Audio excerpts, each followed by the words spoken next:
En 2026, le mandat du président Patrice Talon s'achève sur une décennie de mutations profondes qui ont redessiné le visage du Bénin.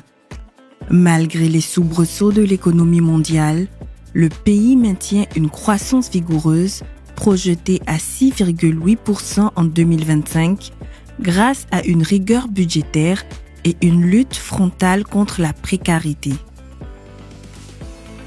Cette gouvernance exemplaire propulse aujourd'hui le Bénin au deuxième rang des nations africaines les plus transparentes. Au cœur de cette métamorphose, une réforme capitale se distingue par sa capacité à réinventer l'État. La refonte intégrale de l'appareil administratif public.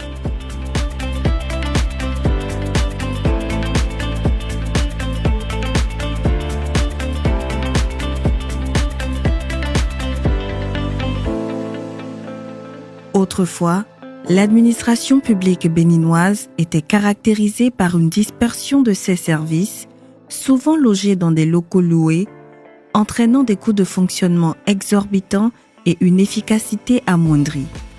Cette situation, héritée de décennies de pratiques peu orthodoxes, rendait difficile la coordination interministérielle et l'accès des citoyens aux différents services. En 2016, l'État était confronté à un défi majeur, l'optimisation de son cadre de travail. Avant l'avènement du président Patrice Talon, l'administration publique était dispersée dans plusieurs bâtiments loués par l'État, et ce qui faisait que l'État dépensait au moins 10 milliards de francs CFA par an pour ces différents baux. Les bâtiments dans lesquels nous étions avant sont des bâtiments qui datent quand même de très longtemps, avec un câblage défectueux, et donc chaque année les ressources de l'État sont mobilisées pour pouvoir quand même améliorer les conditions de travail sur ces lieux. Un vent nouveau souffle aujourd'hui sur l'administration béninoise, un vent de rationalisation, de modernisation et d'espoir. Le chemin parcouru est remarquable. La transformation est le fruit d'une volonté politique forte et d'une vision stratégique claire.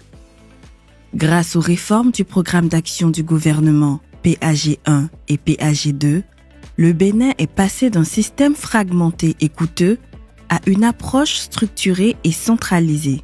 La cité ministérielle de Cotonou, achevée, est la première pierre angulaire de cette ambition. La cité ministérielle, c'est 10 bâtiments de type R+5, donc ça fait 6 niveaux par bâtiment.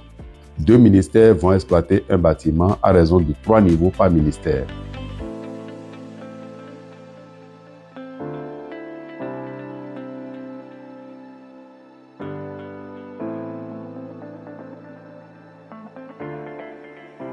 Il a été retenu finalement que 16 ministères aménagent ici.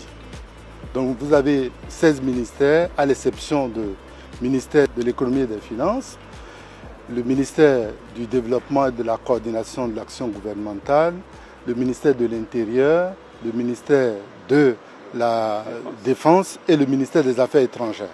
Dans chaque ministère, nous avons le cabinet, nous avons les salles de réunion du cabinet du ministre, les salles de réunion des directions centrales, et tout est au point aujourd'hui. Les fonctionnaires travaillent agréablement sur ce site.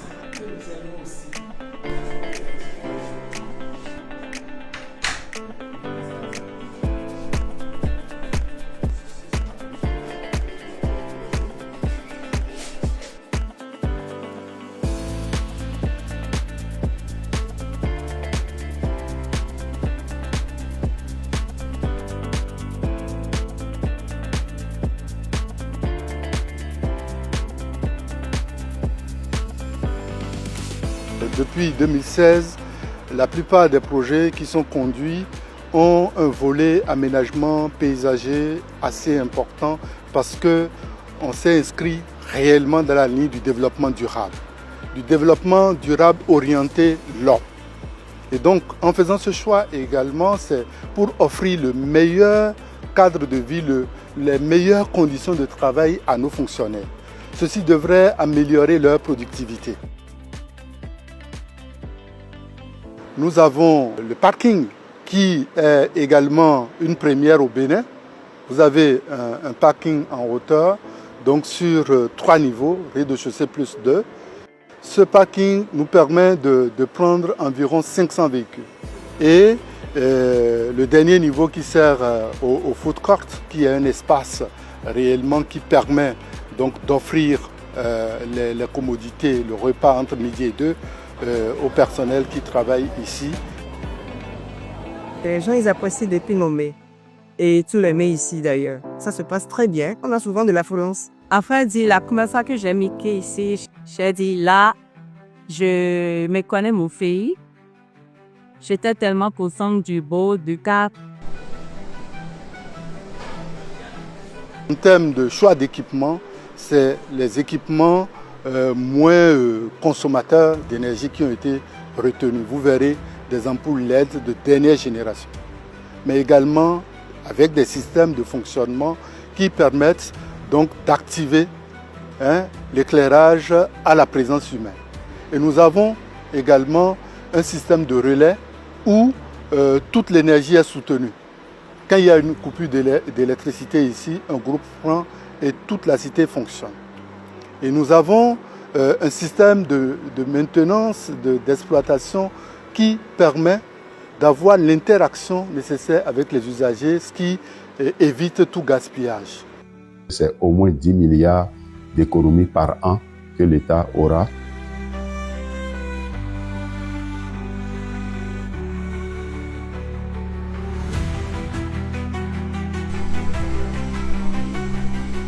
La construction de la cité ministérielle de Cotonou n'est pas qu'une prouesse architecturale. Elle est une bouffée d'oxygène pour les agents, une garantie d'efficacité pour les services et une lueur d'espoir pour l'avenir des citoyens. L'avantage de regrouper ces différentes structures sur le même site est pour faciliter la tâche aux usagers.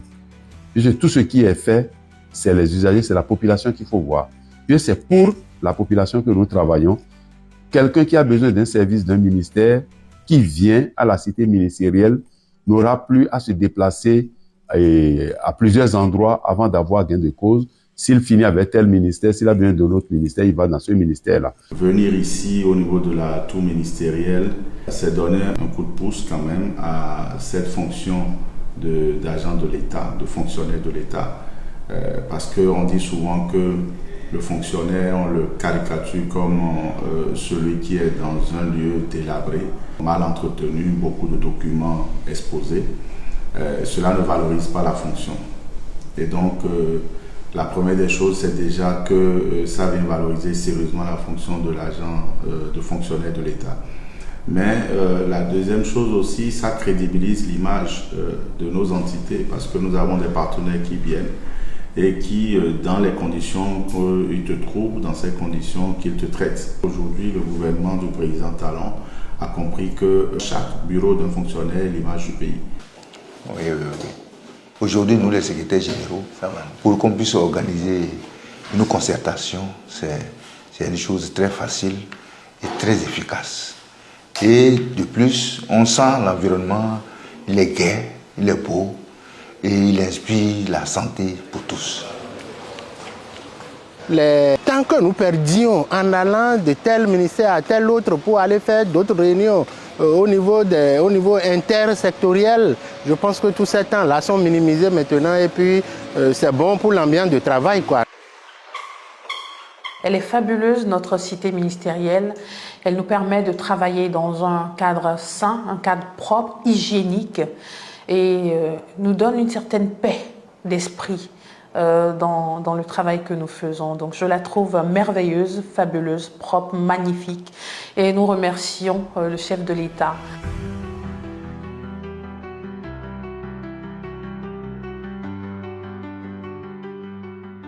Déjà la semaine d'avant, j'étais venue pour faire des dépôts ici.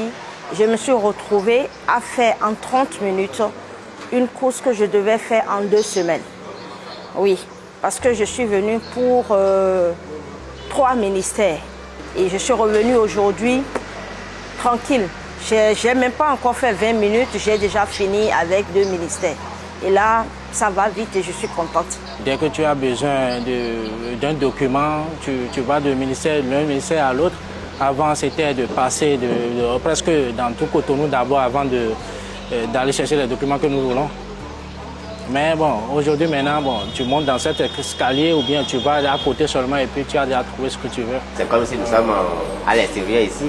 Ce que nous, on voit dans les pays occidentaux, c'est ça que nous, maintenant, nous vivons chez nous ici. Donc, nous ne pouvons pas encourager le Bénin à évoluer plus que ça. Il y a quelques années, on ne peut pas imaginer regrouper tous les ministères, mais aujourd'hui, c'est une réalité et c'est une très bonne idée puisque ça facilite la tâche à plusieurs personnes. Même moi, j'ai eu cette difficulté-là par le passé où pour aller au ministère de la Santé, peut-être il faut aller à Kpakpa. Après, pour aller au ministère du Transport où il y a des annexes qui se trouvent à Védokor, mais aujourd'hui, toutes ces tracasseries se regroupent en un seul ministère où on vient même pour garer les motos, c'est gratuit. On n'était pas habitué à des décors comme ça où on vient voir un espace vert, on vient voir un paysage vraiment soigné où tout est bien dressé, donc c'est joli à voir.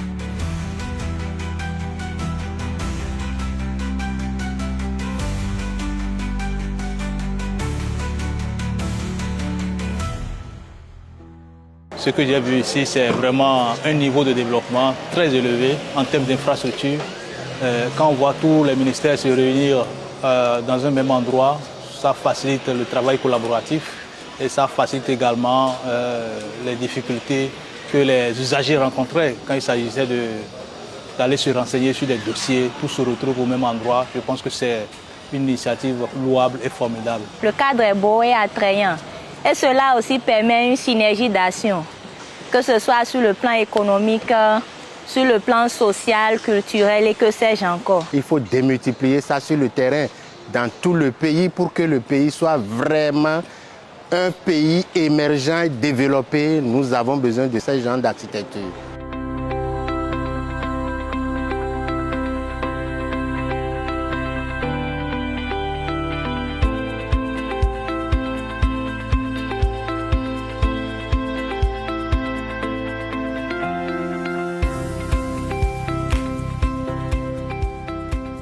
Cet engagement se poursuit avec les cités administratives départementales prévues pour les villes stratégiques des différents départements du Bénin, Abomey-Calavi, Porto Novo, Lokossa, Alada, Aplahoué, Pobé, Abomey, Dassa-Zoumé, Parakou, Djougou, Nati-Tengu, Kandi.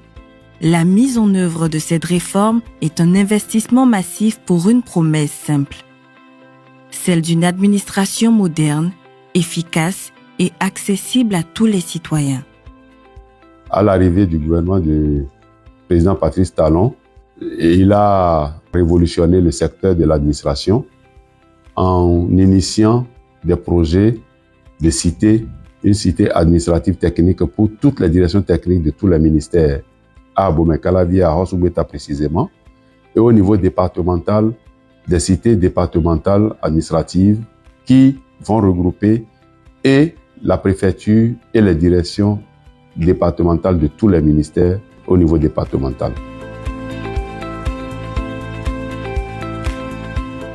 Le projet s'inscrit dans une vision globale de modernisation de l'administration publique béninoise en offrant un cadre de vie adéquat et des équipements modernes aux agents de l'État.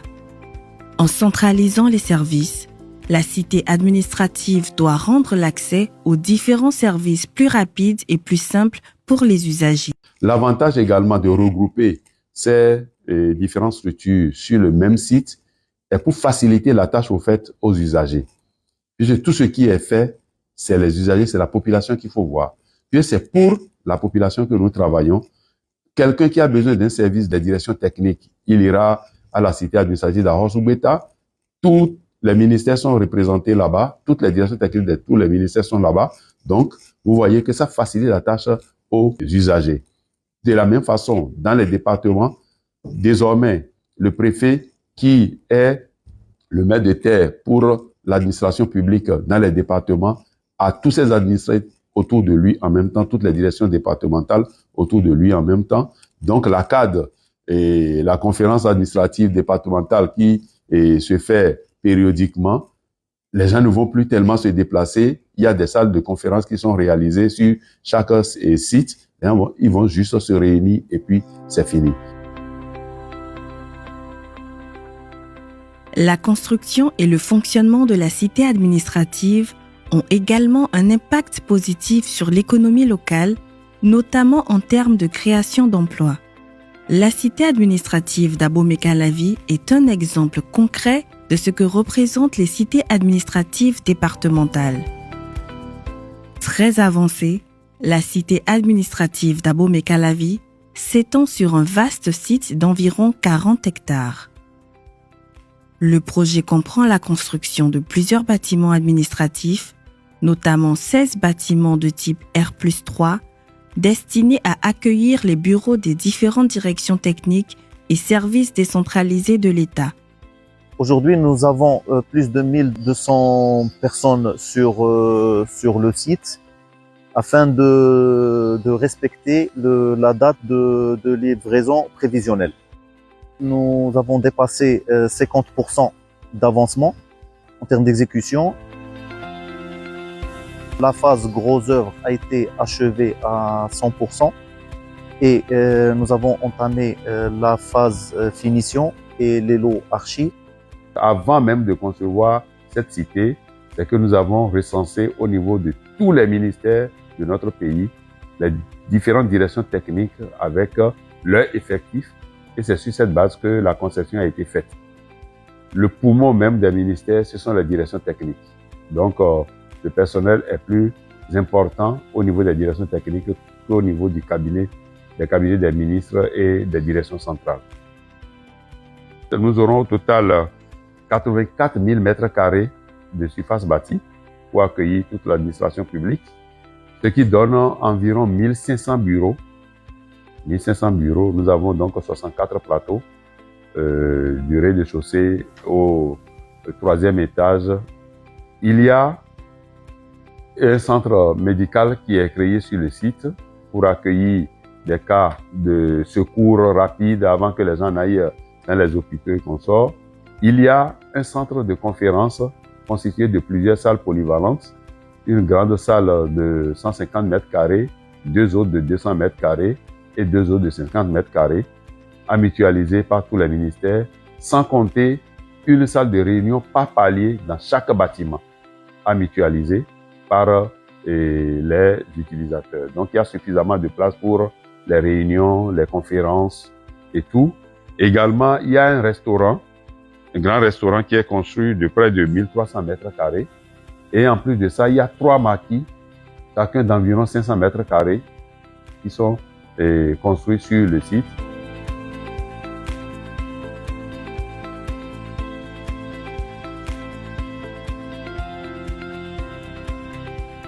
En termes d'aménagement extérieur, il est prévu également des parkings pour motos, pour voitures également, et tout un aménagement paysager. En termes d'avancement, nous sommes aujourd'hui à un taux d'exécution de 62,78% environ. Le gouvernement du président Patrice Talon ne se contente pas des acquis.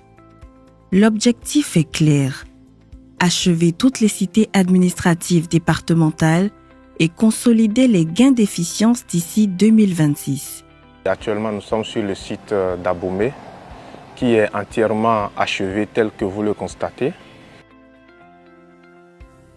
Ici, nous avons 2 grands bâtiments, à savoir le bâtiment de type A, que nous voyons ici, le bâtiment R+2, qui va abriter la nouvelle préfecture d'Abomey. Et également un bâtiment de type R+1, un bâtiment de type B, qui va abriter les différentes directions départementales qui sont logées au niveau d'Abomey ici.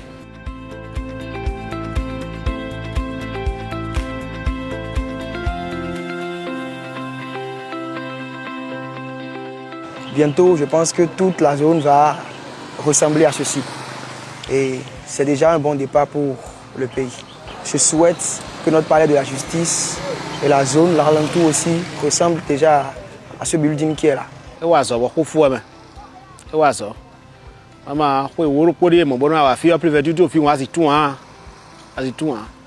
si elle est tribunal de sous pour ça mairie maintenant la sous bon tu n'as bien tout on ton de faire trop on dit tout moi ça va être grave comme il y a prévenir on a dingma on les bien et nous quand il y a les voir où quand les voyons et on vie mettre vle. La composition du site de Dassa Zoumé est telle que nous avons 4 bâtiments de type R+1 affectés aux directions départementales, un bâtiment de type R+2 pour la préfecture, un bâtiment de type R+2 pour le tribunal et 2 résidences, dont l'une pour le préfet et l'autre pour le secrétaire général. Et nous avons également des installations auxiliaires.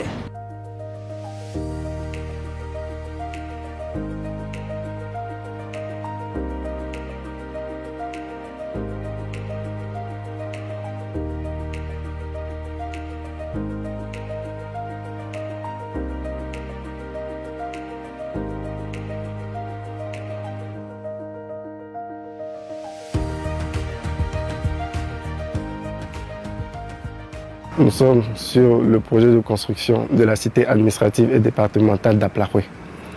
Nous avons le bâtiment destiné à la préfecture, le bâtiment destiné aux directions départementales, les logements du préfet et les logements du secrétaire général. Le projet est construit sur une superficie de 49 908 m² et le taux d'exécution est de 61,5%.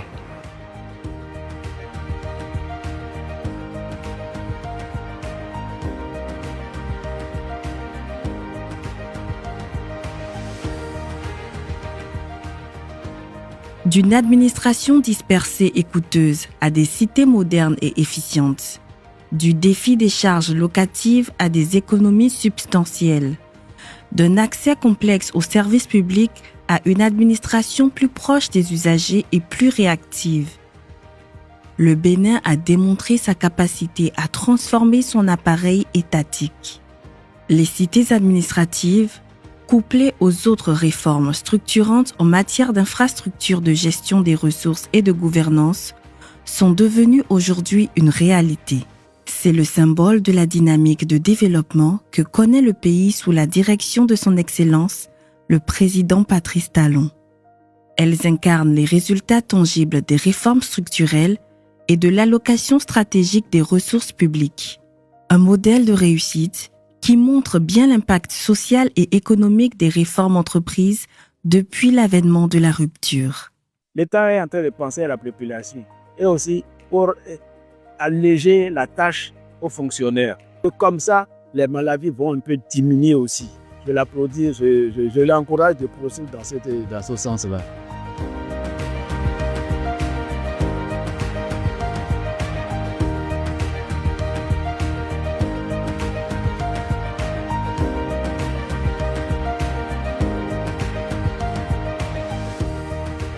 Nous allons à l'extérieur, nous rencontrons les gens dans certains pays européens.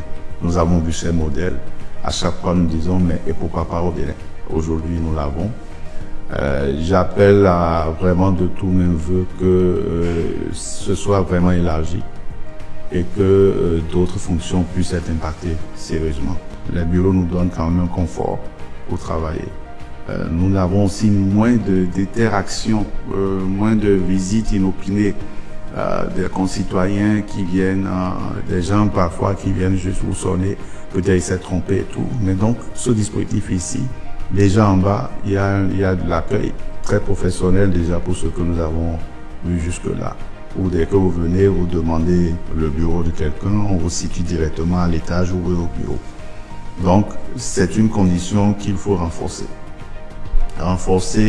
et maintenir dans le temps avec beaucoup plus d'améliorations. Ces premiers bénéficiaires doivent être les tout premiers à sauvegarder ce joyau que nous avons. Donc nous appelons leur attention sur la nécessité d'avoir les comportements éco-citoyens responsables pour entretenir, de par leurs gestes, mais aussi avoir présent à l'esprit tout l'investissement qu'il y a derrière, que nous devons sauvegarder tous pour que dans 10 ans, dans 20 ans, dans 30 ans, quand on arrive, on sente, voilà, c'est les bâtiments qui font la signature et la distinction de notre pays. Je pense que nous allons entretenir ça pour que ça puisse durer longtemps et rester toujours, donner toujours la valeur. On va maintenir cette valeur pendant des années. Nous sommes là pour ça. À travers chaque bâtiment érigé dans nos cités administratives et chaque réforme mise en œuvre, le Bénin consolide non seulement l'efficacité de son État, mais aussi les graines d'un avenir plus juste, plus transparent et prospère pour toute la nation.